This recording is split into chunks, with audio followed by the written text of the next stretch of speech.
What we're doing is, of course, protesting the wars that we're engaged in, and in a broader sense, protesting the viewpoint of the national policy that looks at war first and other things later.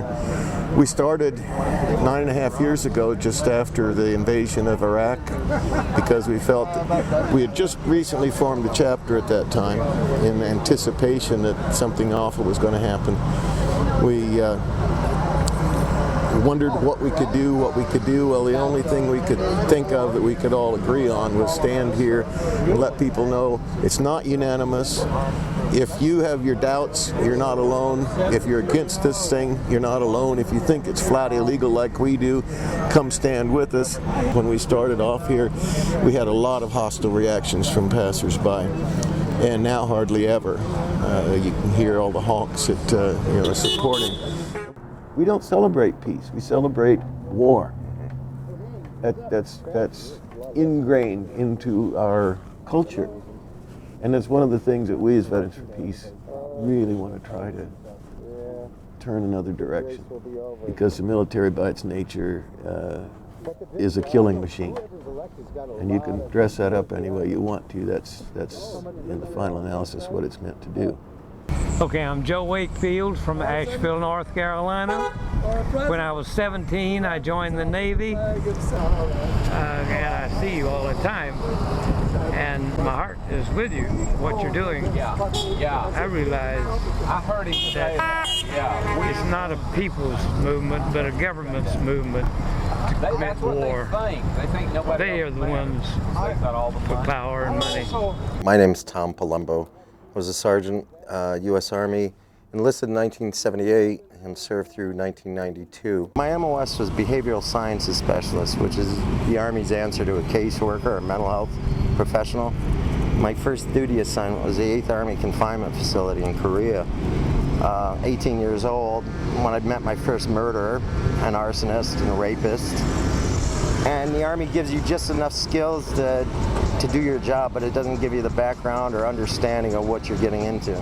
Hey, this is not worth it. We can't be using young men and women as, the first option as a foreign policy to put them into harm's way. In times of peace, sons bury their fathers. In times of war, fathers bury their sons. And to get back to what should be the natural, normal way, and this is a small spaceship we're on called Planet Earth, and we share a very small area together. And this idea of hurling rockets and bombs and everything against each other, and it is totally indiscriminate killing. And there becomes that scar. I've quoted MacArthur a lot of times. He says, warrior above all prays for peace, because it's a soldier who bears the deepest scars and wounds of war. 18 veterans a day are killing themselves. It's mind-boggling. We're losing more now to suicides than we are to hostile fire. How insane is that? But I do know, a lot of those casualties, and that's a scary part. My name is Ronald Hereda.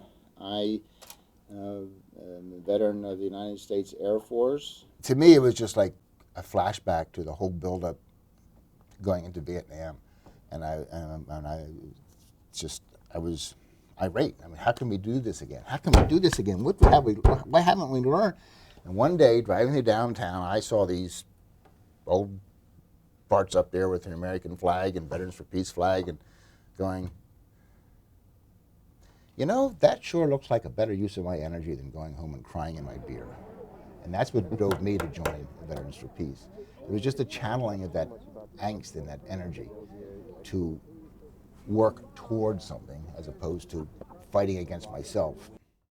My name is Bob Feldman. Well, I was in the service for a little over 3 years, back in 1968 through 71. What I came back with was not post-traumatic stress syndrome, but rage at my government for lying to me, lying to my generation, lying to the nation about what we were doing there. We were causing a lot of suffering, unnecessary suffering. I suppose when the government of Saigon finally fell, I cried because then children could get back to being children. One of the finest human beings I ever met, David Dieter, He went in the Army and lasted 2 weeks in Vietnam as a shave-tail lieutenant. I didn't want to find out whether he was fragged or whether it was a straight-up injury.